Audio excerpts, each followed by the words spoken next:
विक्रम अब फंस चुका था। एक ऐसा इंसान वहां पर आ चुका था जिसे पता था कि उसने क्या किया था और कैसे किया था। फिर वो सोचता है क्यों ना मैं इसे भी नर्क में भेज दूं और इसकी एग्जिस्टेंस ही मिटा दूं। और अब उसके सामने एक नया चैलेंज था कि वो इस डिटेक्टिव को कैसे मजबूर करे कि वो धोखे का पाप कर दे। तभी वहां पर एक येलो कलर की लाइट आती है जो कि बहुत तेज थी और उसे लगता है कि शायद बाहमार वापिस आ गया है। और बिल्कुल वैसा ही हुआ, वो वहां पर वापिस आ चुका था। और डिटेक्टिव भी कोई सिंपल इंसान नहीं था। अगर उसने नर्क बनाई थी तो उसका भी एक डेविल होगा। और तभी वहां पर गार्गामोंगा आ जाता है जो उसका डेविल था। गार्गामोंगा बाहमार को कहता है कि हम फिर से मिल गए। बाहमार कहता है कि यह अच्छी बात है कि हमारे इंसान पहले ही मिल चुके हैं और इससे अच्छा ही होगा, हमारे बीच की हॉस्टिलिटी खत्म हो जाएगी। आखिरकार अब हम अनजान नहीं है पहले की तरह। गार्गामोंगा कहता है कि अभी इस लड़के ने, वो विक्रम की बात कर रहा था, नर्क की चाबी को एक्टिवेट करने की सोची थी। और बाहमार उसे कहता है कि अभी तुम्हें परेशान होने की जरूरत नहीं है, अभी वो गेम शुरू नहीं हुआ है। और ये सुनकर वो कहता है क्या, तुम क्या बात कर रहे हो, कौन सा गेम? इसके बाद वो पूछता है क्या सच में मेरे अलावा भी कोई ऐसा इंसान है जिसने नर्क बनाई है? बाहमार कहता है कि तुम्हें और इस डिटेक्टिव को छोड़कर और भी बहुत सारे डीमन है जिन्होंने कुछ लोगों को चुना था नर्क बनाने के लिए। और अभी कुछ देर बाद एक डेडली गेम शुरू होगा। और इस पूरी क्वेस्ट का सबसे इंटरेस्टिंग पार्ट, ये डेडली गेम अभी शुरू होने वाला है। वो उससे पूछता है कि क्या सच में इतने सारे नर्क की जरूरत है? और वो कहता है कि ये लूसीफर का आइडिया था, वो एक हेल्दी कंपटीशन के फेवर में है और चाहता है कि हम सब कम्पीट करें इस गेम में और जो आखिर तक बचा रहेगा उसी का नर्क बना रहेगा, बाकी सबको तोड़ दिया जाएगा। गार्गामोंगा डिटेक्टिव को कहता है कि इस लड़के को छोड़ दो, अगर ये यहाँ से नहीं जाएगा तो हम ये डेडली गेम शुरू नहीं कर पाएंगे और वैसे भी इसकी जगह हम किसी और को यहाँ पर फ्रेम कर सकते हैं। और डिटेक्टिव उसे कहता है मैं ऐसे भी इसे जाने देने वाला था, अगर ये गुनहगार है तो मैंने भी वही गुनाह किया है, मैंने भी नर्क बनाया और सेम तरीके से लोगों को नर्क में भेज दिया, मैं वैसे भी इसे छोड़ने ही वाला था। वो दोनों वहां से जाते हैं और बाहर निकलते वक्त विक्रम बहुत ज्यादा गुस्से में था कि अब इस डिटेक्टिव को पता है कि इसने क्या किया है। गार्गामोंगा डिटेक्टिव को परेशान ना होने के लिए कहता है और कहता है कि विक्रम को शिकारी कुत्ते की तरह यूज करे और जब उसका यूज खत्म हो जाए तो उसे डिस्पोज कर दे। और वैसे भी उसके पाप का नाम ऐसा है जो कि सबसे ज्यादा लोग करते हैं, तो उसे चिंता करने की कोई जरूरत नहीं है। डिटेक्टिव कहता है कि अगर मैं इस चीज को पूरा कर लेता हूँ और अंत तक जीत जाता हूँ तो शायद मैं एक ऐसी सोसाइटी बना सकूं जिसमें सब इक्वल हैं और क्राइम नहीं है। विक्रम अब भी बहुत ज्यादा गुस्सा था क्योंकि उसे पता नहीं था कि और भी ऐसे नर्क बनाने वाले इंसान हैं और वो कहता है कि मैं जेल जा सकता हूं तुम्हारी वजह से। बाहमार उसे कहता है कि अपना गुस्सा मुझ पर मत निकालो और वैसे भी तुमने पुलिस स्टेशन जाकर उसे खुद मौका दिया था कि वो तुम्हें पकड़ ले। और वो चिल्लाता और कहता है कि मुझे थोड़ी पता था कि इतने सारे नर्क बनाने वाले हैं वहां पे। बाहमार अपना पेशेंस लूज कर देता और उसके मुंह को पकड़ता और उसे ऊपर उठा देता और कहता है इंसान अपनी जगह याद रखो, मैं एक सेकंड में तुम्हारी आत्मा को तबाह कर सकता हूं और मुझे पलक झपकाने की जरूरत नहीं पड़ेगी। मैं एक सुप्रीम डीमन हूं, तुम्हारे स्कूल का कोई दोस्त नहीं जिसपे तुम चिल्ला रहे हो। और इसके अलावा बाहमार भी बहुत ज्यादा गुस्सा था क्योंकि उसने कभी नहीं सोचा था कि 500 साल लूसीफर की सेवा करने के बाद वो उसके अलावा बाकी सारे सुप्रीम डीमंस को भी ये मौका देगा कि वो अपनी नर्क बनाए। और लूसीफर इससे भी सेटिस्फाइड नहीं था, वो एक हेल्दी कंपटीशन चाहता था और उसने एक डेडली गेम की शुरुआत कर दी है। और वो बहुत ज्यादा गुस्सा था कि 500 साल सेवा करने के बाद ही मुझे कोई फायदा नहीं मिला। और ये सुनकर विक्रम परेशान हो जाता है और उसका ध्यान जाता है डेडली गेम पर और वो कहता है इसका मतलब जो आखिर तक टिकेगा सिर्फ वही जिंदा रहेगा। बाहमार अपने आप को शांत करता है और कहता है कि हाँ। विक्रम भी अपने आप को शांत करता है और उससे पूछता है कि मुझे पूरी डिटेल्स में बताओ कि इसके रूल्स क्या है और जब मैं इन्वेस्टिगेशन के अंदर था तो बाहर क्या क्या हुआ। वो कहता है कि ठीक है, मैं तुम्हें सब कुछ बताता हूँ और कहता है कि मुझ पर यकीन रखना। और अपनी दोनों उंगलियां जिसमें हड्डियां हैं उसकी आंख में घुसा देता है। विक्रम ये सब देखकर रोने लगता है और उसकी आंखों में दर्द होता है। वो अपने चेहरे को पकड़ता है और अपने एक्शंस को जस्टिफाई करते हुए बाहमार कहता है कि 1000 बार सुनने से अच्छा है कि एक बार देख ही लो। बाहमार उसे कहता है ध्यान से देखने की कोशिश करो और दर्द को साइड हटाता है और उसे लूसीफर दिखाई देता है जो कि ग्राउंड टेबल पर सारे हायर डीमंस के साथ बैठा था और डिस्कस कर रहा था। और वो सबको बताता है कि ये नर्क में भेजने का गेम होगा। तुम्हें नहीं पता कि बाकी सारे डीमंस और उनके इंसानों ने किस पाप को चुना है और तुम्हें गेम खेलना होगा कि सामने वाले को पाप करने के लिए मजबूर करो और उसे नर्क में भेज दो। ये गेम तब तक खत्म नहीं होगा जब तक सारे जिन्होंने भी नर्क बनाई है वो नर्क में नहीं चले जाते, बस एक इंसान को छोड़कर। और जो भी ये जीतेगा उसका नर्क हमेशा के लिए रहेगा। और ये प्रूव करते हुए कि उसने नर्क बनाते वक्त सबसे ज्यादा दिमाग लगाया था और उसका नर्क सबसे बेहतर है। एक और डीमन लूसीफर से सवाल पूछता है कि इसके अलावा क्या क्या रूल्स हैं जो फॉलो कर सकते हैं या फिर जो उन्हें नहीं करना है। और उसे बताता है इसके अलावा तुम और किसी भी पावर का यूज नहीं कर सकते जो तुमने अपने इंसानों को दी थी, लेकिन इसके अलावा तुम कोई भी तरीका यूज कर सकते हो, घटिया से घटिया तरीका भी। और ये सब सुनने के बाद विक्रम दोबारा से होश में आता है और उसे समझ में आता है कि इसे डेथ गेम क्यों कहा गया है। है, क्योंकि उसके पास कोई ऑप्शन नहीं है कि वो इसे खेले या ना खेले, उसे खेलना ही पड़ेगा। चाहे वो डिसाइड करेगी वो सिर्फ घर पर रहेगा और कुछ नहीं करेगा, तब भी कोई ना कोई आएगा और उसे अपनी नर्क में डाल देगा। बामार ये सुनकर कहता है, हाँ लेकिन ये सिर्फ तुम पर लागू नहीं होता, ये सब मेरे साथ भी होगा। अगर तुम हारते और तुम नर्क में चले जाते हो किसी और की, तो मेरी नर्क तबाह हो जाएगी और उसी के साथ मैं भी तबाह हो जाऊंगा। लेकिन विक्रम मनी मन सोचता है कि इस डीमन के लिए मुझे कोई सिंपैथी नहीं है, ये मरता है तो मर जाए। लेकिन उससे एक सवाल पूछता है, अगर ऐसा हुआ कि मैं किसी और की नर्क में चला गया और मेरी नर्क तबाह हो गई, तो वहां पर जिन्हें मैंने भेजा है उनके साथ क्या होगा? मतलब उसके माँ बाप जो दोस्त उसे परेशान करते थे उनके साथ क्या होगा? और वो कहता है कि वो वहां से बाहर नहीं निकल सकते, तो उस नर्क के साथ गायब हो जाएंगे। और ये सुनकर वो कहता है कि अगर ऐसी बात है तो मैं गिव अप नहीं करूंगा, मैं चाहता हूँ कि वो जिंदगी भर जब तक टाइम चलता है तब तक वहां पर सड़ते रहें। और ये सुनकर बामार हैरान हो जाता है कि अपने लिए कुछ करने के लिए तैयार नहीं है, लेकिन दूसरों को दर्द पहुंचाने के लिए ये हर चीज में कम्पीट करने के लिए तैयार है। और सोचता है, ऐसे साइकोपैथ के साथ में रहने के बाद मुझे एक बात तो पता चल गई कि मैं नए नर्क का राजा बन सकता हूँ, इससे मेरे चांसेस बहुत ज्यादा बढ़ गए हैं। बामार अपना हाथ आगे करता है और कहता है, आज से हम दोनों पार्टनर्स हैं, हम दोनों मिलकर इसे जीतेंगे। और एक और बड़ी सी आंख वाला डीमन ये सब देख रहा था। उस एक आंख वाले डीमन के साथ खड़ी थी 18 साल की एक और हेल बिल्डर रिया, और वो भी ये सब कुछ देख रही थी। उसके बाद विक्रम बामार को एक लिस्ट बनाकर दिखाता है कि ये सारे के सारे रूल्स है, और वो एक एक करके सारे रूल्स बताता है। एक इंसान जो बाकी सारे हेल बिल्डर्स को नर्क में भेज देगा वो जीत जाएगा। डीमंस अपनी पावर्स का यूज नहीं कर सकते, लेकिन उनकी कुछ स्पेशल एबिलिटीज हैं जो वो अपने इंसानों के साथ यूज कर सकते हैं। वो कोई भी तरीका यूज कर सकते हैं दूसरे इंसान को नर्क में भेजने के लिए, और जब तक एक आखिरी इंसान नहीं बचता ये गेम चलता रहेगा। और बामार ये सब पढ़कर कहता है कि हाँ बिल्कुल ठीक, तुमने ये सब बिल्कुल ठीक लिखा है। इसके बाद विक्रम पूछता है, अगर तुम अपनी पावर्स का यूज नहीं कर सकते तो तुम इंसानों को हेल्प कैसे कर सकते हो? और वो बताते हैं कि हर एक डीमन के पास अलग अलग एबिलिटीज हैं, जैसे कि मेरे पास है डायमेंशन के बीच में ट्रैवल करना, मैं नर्क और यहाँ पर इस दुनिया में ट्रैवल कर सकता हूँ, इस दुनिया में भी एक जगह से दूसरी जगह टेलीपोर्ट कर सकता हूँ, हेल फायर जो मेरे शरीर से निकलती है, मैं अपने छोटे मिनियंस को ऑर्डर दे सकता हूँ कुछ भी काम करने के लिए, और एक खास एबिलिटी जो हर डीमन को पैदा होते ही मिलती है। और ये सुनकर विक्रम कहता है कि ये बस एक गेस करने का गेम नहीं है, ये एक और फैक्टर जुड़ जाता है इस गेम में कि किस डीमन के पास क्या पावर है। और उससे पूछता है कि तुम्हारे पास क्या पावर है, और वो कहता है कि मैं सेंस कर सकता हूँ कि किसके ऊपर मौत आने वाली है। और तभी हमें फ्लैशबैक में दिखाया जाता है, बामार बताता जब वो पैदा हुआ था या फिर जब वो एक कुत्ता था तो मरे हुए लोगों को ढूंढ कर निकाल लेता था कहाँ पर मौत है या किस पर मौत आने वाली है, और उन्हें नर्क में लेके जाता था। विक्रम उसे कहते हैं, मुझे सारी डिटेल्स बताओ कि तुम्हारी पावर्स कैसे काम करती हैं, एक एक डिटेल्स बताया। लेकिन तभी डोरबेल बजती है और विक्रम सोचता है कि फिर से कोई पुलिस वाला आया है। तभी विक्रम इंटरकॉम में जाता है और देखता है कि एक अनजान लड़की वहां पर खड़ी है जिसे उसने पहले कभी नहीं देखा था, और वो डायरेक्टली कैमरा में देख रही थी। वो वहां पर बहुत ज्यादा कॉन्फिडेंस से खड़ी थी, वो अपना मास्क नीचे करती है और कहती है, मैं तुम्हें अपना चेहरा दिखाना चाहती हूँ और इसी के साथ मैं कुछ और भी दिखाना चाहती हूँ। और उसके बाद वो अपनी शर्ट अनबटन कर देती है, और ये देखकर विक्रम शर्मा जाता है और कहता है ये लड़की क्या कर रही है, और वो कहता है कि जल्दी यहाँ से चली जाओ वरना पुलिस को कॉल कर दूंगा। तभी वहां पर बामार आ जाता और कहता है कि मुझे कुछ गड़बड़ लग रही है, मुझे यहाँ से मौत की खुशबू आ रही है, ये लड़की यहाँ पर तुम्हारी जिंदगी लेने के लिए आई है और हमें बहुत ध्यान से इसे बात करनी होगी। और ये सुनकर विक्रम हैरान हो जाता है कि हम दोनों तो एक दूसरे को जानते भी नहीं, ये यहाँ पर क्यों आई है और मुझे मारने के लिए? मैं पिछले 3 महीने से एक रूम में बंद है, मैंने ऐसा तो कुछ नहीं किया जिससे इसको कुछ बुरा लगा हो। और ये सब सोचने के बाद विक्रम को पता चल जाता है ये भी एक हेल बिल्डर है। और हमें दूसरी तरफ दिखाया जाता है उस लड़की की चाबी ग्लो करने लगी थी, उसका पाप था लोगों पर ताका झाकी करना, और ये एक्टिवेट हो चुकी थी। और अब वो सोच रही थी कि बस इतना ही काम बचा कि मुझे बस ये दरवाजा खोलकर अंदर जाना है, और अगर वो दरवाजा नहीं खोलता है तो ऐसी चीजों के लिए मेरे पास एक हथौड़ा भी है, मैं बस इसे तोड़कर अंदर जाऊंगी और मुझे बस चाबी को एक्टिवेट करना है और एक कंटेस्टेंट इस गेम से कम हो जाएगा। वो अपने डीमन से पूछती है कि तुम्हें मेरा प्लान कैसे लगा? मैंने पहले ही सब कुछ कैलकुलेट कर लिया था, और तुम्हारी आंख की दूर तक देखने वाली एबिलिटी सबसे कमाल की है, तुमने बहुत जल्दी मेरे लिए टारगेट ढूंढ लिया था और उसे ऑलरेडी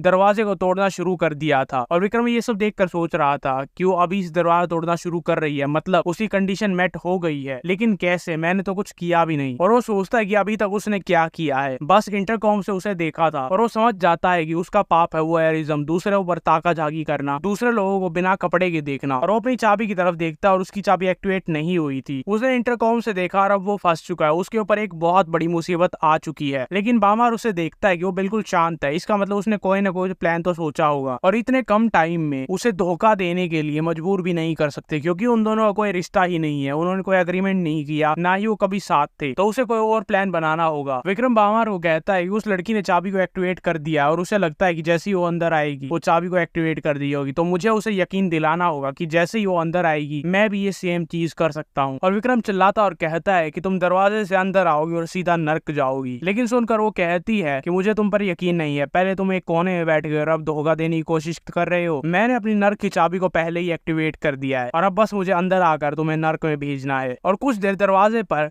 हथौड़े से मारने के बाद वो लॉक तोड़ देती है और अपने हथौड़े को नीचे रखती है और उस लॉक को हटा देती है। अब उस दरवाजे में एक छेद हो चुका है जिससे वो अंदर देख सकती है। अब रिया को बस विक्रम को देखकर चाबी को एक्टिवेट करना था। उस छेद से विक्रम को देखती वो वहां पर बिल्कुल शांत बैठा होता, ना वो भागने की कोशिश कर रहा था, न वो गिड़गिड़ा रहा था कि उसे नर्क ना भेजे। और ये देखकर वो थोड़ी हैरान हो जाती है। विक्रम दरवाजे की दूसरी तरफ बैठा था और अपना सिर थोड़ा सा नीचे कर उसे देख रहा था और उसकी आंखें पूरी डेविल की तरह लाल हो गई थी। और उसे कहता है कि जल्दी अंदर आओ, मैं तुम्हारा इंतजार कर रहा हूँ। और ये देखकर वो डर जाती है और सोचती है कि ये भाग क्यों नहीं रहा है। और ये सब देखने के बाद विक्रम को लगता है कि ये मेरे जाल में फंस चुकी है। वो उसे कहता है कि मेरे नर्क का नाम है इन्वेजन, अगर तुम मेरे घर में जबरदस्ती घुसोगी तो मेरी चाबी एक्टिवेट हो जाएगी और मैं तुम्हें देख चुका हूँ, सीधे तुम नर्क में जाओगी। लड़की वहां पर खड़ी हो जाती है और सोचती है अगर मैंने ये दरवाजा पार किया, हो सकता है कि मैं एक कंटेस्टेंट को कम कर दूं, लेकिन ये भी हो सकता है कि मैं ही वो एक कंटेस्टेंट बन जाऊं और मैं किसी और के नर्क में चले जाऊं। बामार साइड में खड़ा होकर ये सब देख रहा था और वो कहता है कि झूठ बोलने के बारे में कोई रूल नहीं था, हम जितना चाहे उतना झूठ बोल सकते हैं। और विक्रम सोचता है कि ये सबसे इजी ट्रिक थी, किसी को भी घर में आने से रोकने के लिए इन्वेजन हेल, एक झूठे हेल का वादा दो और वो वहीं पर रुक जाएगा। उस एक आंख वाले डेविल ने इस लड़की को चुना था क्योंकि वो बहुत ज्यादा समझदार थी, लेकिन वो सोचते कि 90% चांस है कि ये झूठ बोल रहा है, लेकिन 10% चांस है कि जैसे ही मैं अंदर जाती हूँ उसके इन्वेजन हेल एक्टिवेट हो जाएगी और मैं डायरेक्ट नर्क में चली जाऊंगी। अगर मैं ये करती हूँ कि इस दरवाजे की छेद से हाथ निकालकर चाबी को एक्टिवेट करती हूँ, तब भी ये इन्वेजन हेल एक्टिवेट हो जाएगा। अब उस लड़की के सामने दो ऑप्शन थे, या तो अंदर जाए और रिस्क ले कि उसकी हेल एक्टिवेट हो जाए और डायरेक्ट हेल में चले जाए, या फिर वो वहां से चली जाए। लेकिन विक्रम को पता चल चुका है कि उसका हेल किस बारे में है और उसकी क्या कंडीशंस है उसे एक्टिवेट करने के लिए। फ्यूचर में अगर वो यहाँ से चली जाती है तो उसके लिए बहुत बड़ी मुसीबत हो सकती है। विक्रम दरवाजे के अंदर से बोलता है, तुम सोच रही हो कि तुम क्या करोगी, अगर तुम यहाँ से चली जाती हो तो तुम्हारा ज्यादा नुकसान नहीं है, लेकिन अगर अंदर आने की कोशिश करती हो तो तुम मारी जाओगी। तो उसे कहता है कि मेरे पास एक ऑफर है जिससे तुम्हारा भी नुकसान नहीं होगा और मेरा भी नहीं होगा, क्यों ना हम दोनों एक अलायंस बनाएं। लड़की ने इसके बारे में सोचा भी नहीं था और वो कहती है कि इस गेम के रूल्स बिल्कुल साफ है, सिर्फ एक ही इंसान लास्ट में बच सकता है, यहाँ पर पार्टनरशिप का कोई स्कोप नहीं है। और ये सुनकर विक्रम कहता है, हाँ मुझे पता है। वो उसे कहता है कि कभी ना कभी हमें एक दूसरे को धोखा देना होगा, लेकिन पहले हम बाकी 10 से निपट सकते हैं और लास्ट में जाकर हम डिसाइड कर लेंगे कौन जीते और कौन हारेगा। और क्या तुम्हें लगता है कि बाकी सारे 10 हेल बिल्डर को तुम अकेले हरा सकती हो? तुम्हें उनके पाप के बारे में नहीं पता और ना ही कि उनके हेल को एक्टिवेट करने के लिए क्या कंडीशंस है। और इससे विक्रम का बहुत बड़ा फायदा है, जैसे ही वो टीम अप करेंगे और वो लड़की उसे धोखा दे भी देती है तब भी वो उसे नर्क भेज सकता है। वो सोचती है कि मैं बहुत सारे हेल बिल्डर को ऐसे सरप्राइज देकर उन्हें नर्क में भेज सकती हूँ, लेकिन अगर मैं आज यहाँ से बिना टीम अप करे चली जाती हूँ तो विक्रम हर जगह बात फैला सकता है और मैं अपना एडवांटेज लूज कर सकती हूँ। और जैसे जैसे कंपटीशन आगे बढ़ता रहेगा बाकी सबको नर्क में भेजना मुश्किल होता रहेगा। और वो अपने डीमन से पूछती है कि मैं इस कंडीशन में क्या करूँ, लेकिन उसका डीमन बोल नहीं सकता, वो बस एक बड़ी सी आंख है। तो बदले में जवाब के वो बस अपने हाथ ऊपर कर देता है। विक्रम उसे अपना नंबर बोलता और कहता है कि अगर तुम डिसाइड करती हो अलायंस बनाने की तो तुम मुझे कॉल कर सकती हो, तो मेरे घर में घुसने की कोई जरूरत नहीं पड़ेगी और ना ही मैं अपनी हेल्थ को एक्टिवेट कर पाऊंगा। विक्रम उसे कहता है कि तुम्हें यहाँ जल्दी से जल्दी जाना होगा क्योंकि तुमने यहाँ पर बहुत ज्यादा शोर मचा दिया है और कुछ देर बाद पुलिस यहाँ पर आती होगी। रिया विक्रम का नंबर नोट करती है और वहां से चली जाती है और सोचती है क्या बाकी सारे हेल बिल्डर्स भी ऐसे ही होंगे? ये लड़का बिल्कुल भी सिंपल नहीं था और दूसरे हेल बिल्डर्स को नर्क में भेजना कोई सिंपल काम नहीं होगा। और जैसे ही वो वहां से जाती है चैन की सांस लेता है और बामार को कहता है कि यार अभी तो कंपटीशन शुरू हुआ था, मुझे यकीन नहीं हो रहा कि ये मेरा पहला एनकाउंटर था और तभी मैं मरने वाला था। बामार उसे बताता है कि एक डेविल ऐसा है जो ये पता लगा सकता है कि बाकी सारे हेल बिल्डर्स कहाँ पर है, लेकिन मुझे ये नहीं लगा था कि उनका पहला टारगेट तुम बनोगे। बामार कहता है दूसरे डीमन की ये पावर कि वो दूसरे सारे हेल बिल्डर्स को ढूंढ सकता है, ये बहुत ज्यादा काम की है। और उस रात रिया विक्रम को मैसेज करती है और कहती है कि मैं तुम्हारे साथ अलायंस बनाने के लिए तैयार हूँ, लेकिन अगर तुमने मुझे धोखा दिया तो मैं मर जाऊंगी। और ये देखकर विक्रम बहुत ज्यादा खुश होता है, सिर्फ एक मैसेज से उसे बहुत ज्यादा फायदा हो गया है। अगर वो उसे पुश करे और वो लड़की उसे धोखा दे देती है तब भी वो उसे नर्क में भेज सकता है। और उस रात डिटेक्टिव भी सोया नहीं था, वो अपने कंप्यूटर पर बैठकर कुछ ना कुछ सर्च कर रहा था। तभी उसका डीमन वहां पर आता और कहता है कि तुम आराम क्यों नहीं कर रहे हो, क्या तुम बाकी सारे हेल्प बिल्डर्स को ढूंढ रहे हो। वो अपनी पोजीशन ऑफ अथॉरिटी का यूज करके अपने जितने रिसोर्सेज हो सकते हैं, पुलिस में जितने भी रिसोर्सेज होते हैं सबका यूज कर रहा था, ये देखने के लिए कहां पर सबसे ज्यादा लोग मिसिंग हैं, ताकि वो पता लगा सके कि बाकी सारे हेल्प बिल्डर्स क्या हैं और उन्होंने कौन से पाप को चूज किया है। डिटेक्टिव मिसिंग लोगों का डेटा देखकर ये कहता है कि उतना भी सिंपल नहीं है जितना मैंने सोचा था। और तभी वहां पर उसका पार्टनर आता है और कहता है कि तुमने सच में ओवर टाइम लिया है क्या, और वो उसके लिए कुछ एक्स्ट्रा कपड़े लेकर आता है ताकि वो और ज्यादा काम कर सके। और उसे बताता है कि जिस लड़की को इंटरव्यू कर रहा था विक्रम को, उसे घर पर एक स्कूल की लड़की ने स्लेज हैमर से अटैक किया था और वहां पर बहुत ज्यादा शोर होने की वजह से पड़ोसियों ने पुलिस को बुलाया था। लेकिन विक्रम ने कहा है कि उसे किसी पर शक नहीं है और वो कोई कंप्लेन नहीं करना चाहता। और ये सुनकर वो खुश हो जाता है क्योंकि उसे लगता है कि ये भी एक हेल्प बिल्डर है और अब वो विक्रम को एक शिकारी कुत्ते की तरह यूज करेगा। वो सारे हेल्प बिल्डर्स को ढूंढेगा और लास्ट में वो डिटेक्टिव जीत जाएगा। वो उसे कहता है कि जिस सीसीटीवी फुटेज में ये सब दिखाया गया था क्या तुम मुझे भेज सकते हो। उसका पार्टनर उसे कहता है कि मैं तुम्हें थोड़ी देर में वो भेज दूंगा। लेकिन डिटेक्टिव अपने पार्टनर को कहता है कि मुझे एक और काम है, क्या तुम वो कर सकते हो। वो पूछता है कि क्या, और वो उसे बताता है कि विक्रम पर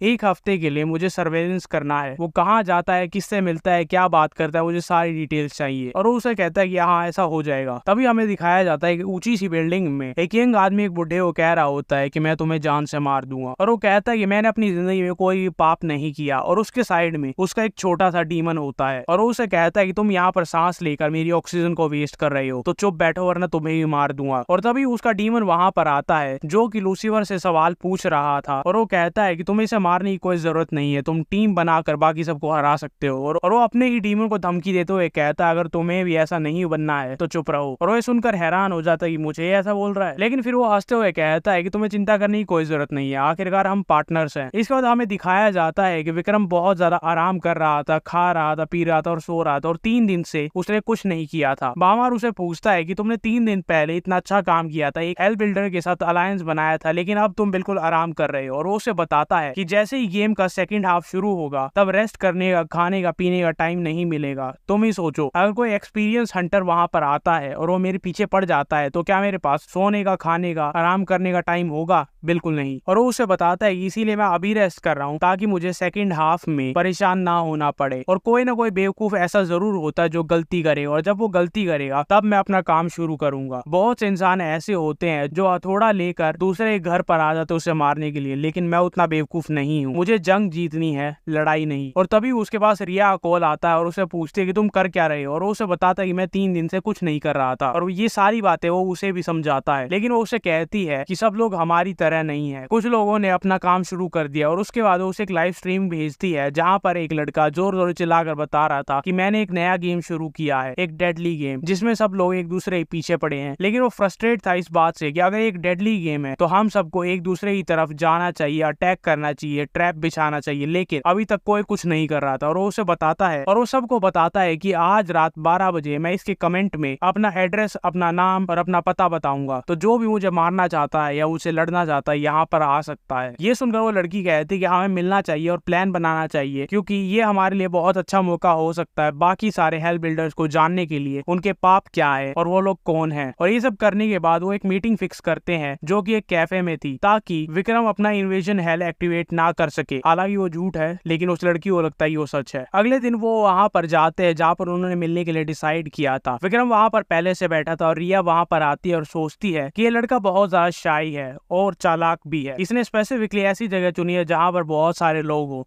और जहां पर मैं अपनी हेल्थ को एक्टिवेट ना कर सकूं। वो दोनों बैठते और बात करते हैं। रिया उससे पूछती है कि तुमने इस लड़की के बारे में क्या सोचा है जिसने कल स्ट्रीम पर अपना एड्रेस बताया था। और वो कहता है कि बहुत से लोग हैं जो उसे देखकर प्रोवोक हो जाएंगे और उसके पास जाएंगे उस पर अटैक करने के लिए, और ये हमारे लिए बहुत अच्छा ऑप्शन होगा ये सब कुछ जानने के लिए कि बाकी हेल्थ बिल्डर्स कौन है, उनकी पर्सनैलिटी कैसी है। और वो ये नहीं दिखाना चाहता था कि वो बहुत ज्यादा कॉन्फिडेंट है, इसलिए वो बताता है कि मुझे जाना ही पड़ेगा क्योंकि मेरा हेल्थ इतना ज्यादा पावरफुल नहीं है। अगर मैं अपनी लोकेशन चेंज करता रहूंगा तो मैं अपने इन्वेजन हेल को एक्टिवेट नहीं कर पाऊंगा, इसीलिए मुझे सारी इन्फॉर्मेशन इकट्ठी करनी होगी। जब वो ये सारी बातें कर रहे थे तभी विक्रम को एक और विजिटर दिखता है जो कि था डिटेक्टिव वहां पर आ चुका था। डिटेक्टिव उनके पास आता है और वो एक आज बहुत ही अच्छे मूड में था और उन्हें कहता है कि तुम दोनों इतने सुबह सुबह यहाँ पर क्यों मिलने आए हो और फिर यहाँ पर बैठकर बहस कर रहे हो। वो एक चेयर लेता है और उसकी टेबल पर बैठ जाता है और कहता है क्या मैं तुम्हारी कॉकटेल ट्राई कर सकता हूँ। और कुछ देर के लिए वो दोनों पैनिक कर जाते हैं और वो दोनों को कहता है कि अपनी चाबी को एक्टिवेट करने की सोचना भी मत। लेकिन विक्रम का हाथ अपनी चाबी पर था लेकिन वो एक्टिवेट नहीं हुई थी और डिटेक्टिव उसे कहता है कि यहाँ से हिलना मत और वो उसे अपनी चाबी दिखाता है जो पहले ही एक्टिवेट हो चुकी है। और ये देखकर वो दोनों हैरान हो जाते हैं कि हमने अभी तक कुछ नहीं किया, ऐसा कौन सा पाप हो सकता है जो हम यहाँ पर बैठे और वो एक्टिवेट हो गई। क्या ऐसा हो सकता है जो अलायंस विक्रम ने बनाई है वो कुछ ही सेकंड बाद टूटने वाली है, या फिर वो डिटेक्टिव उन्हें नर्क में आज ही भेज देगा। जानने के लिए नेक्स्ट एपिसोड।